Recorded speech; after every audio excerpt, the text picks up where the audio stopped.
নিজেই আমি মনে করি বিএনপি নিজেই নিজের নিষিদ্ধের দলিলে সিগনেচার করবে। কিভাবে? দেখুন, বঙ্গবন্ধু হত্যার পরে জিয়া যখন ক্ষমতা দখল করলো, সে একের পর এক তার বিরুদ্ধে ১৯ থেকে ২০ টি সামরিক coup হলো। সমস্ত সে মুক্তিযোদ্ধার সামরিক বাহিনীর কর্মকর্তাদেরকে ফাঁসি দিয়ে অবৈধভাবে ফাঁসিতে ঝুলিয়ে হত্যা করেছে ক্ষমতা টিকিয়ে রাখবার জন্য। খালেদা জিয়া কৃষকদের হত্যা করেছে। আপনারা জানেন যে ৯১ থেকে ৯৬ সালের সময়। তারপরে তারপরে সে ২০০১ সাল থেকে এবং বিদ্যুতের জন্য কানসাটে ১৮ জন মানুষকে গুলি করে হত্যা করা হয়েছে। তারপরে আপনার তারপরে ১ থেকে ৬ সালে আ সেনাবাহিনীকে দিয়ে, র‍্যাবকে দিয়ে ক্লিন হার্ট অপারেশন করিয়ে র‍্যাবকে দিয়ে বিচার বহির্ভূত হত্যাকাণ্ড ঘটিয়েছে। এগুলো পুরোপুরি মানবতা বিরোধী। তারপরেও আওয়ামী লীগ বিএনপিকে নিষিদ্ধ করার কথা চিন্তা করে।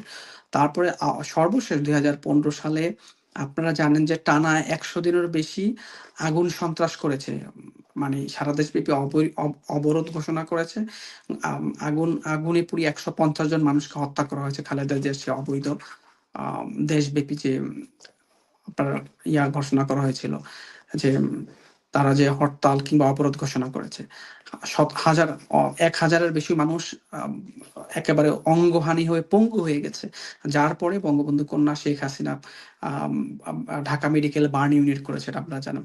তারপরেও খালেদা জিয়ার বিরুদ্ধে এবং ২১শে আগস্টের গ্রেনেড হামলা করে শেখ হাসিনাকে হত্যা করতে চেয়েছিল আ তারেক, এবং যেটি খালেদা জিয়া জানতেন তৎকালীন সেনাবাহিনীর কর্মকর্তা, ডিজিএফআই কর্মকর্তা সাদিক হাসান রুমির তথ্য আছে, যেটি মুফতি হান্নানের জবানবন্দি আছে।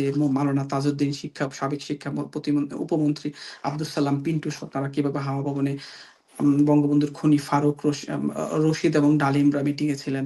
আপনারা জানেন নিজাম, মুজাহিদ, কামারুজ্জামানরা মিটিং এ ছিলেন। এভাবে করে একেবারে রাজনৈতিক অপোজিশনকে হত্যা করে ধ্বংস করে দিতে। তারপরেও খালেদা জিয়াকে শেখ হাসিনা সেই মামলায় যুক্ত করেননি। তারেক জিয়াকে যাবজ্জীবন দিয়েছেন।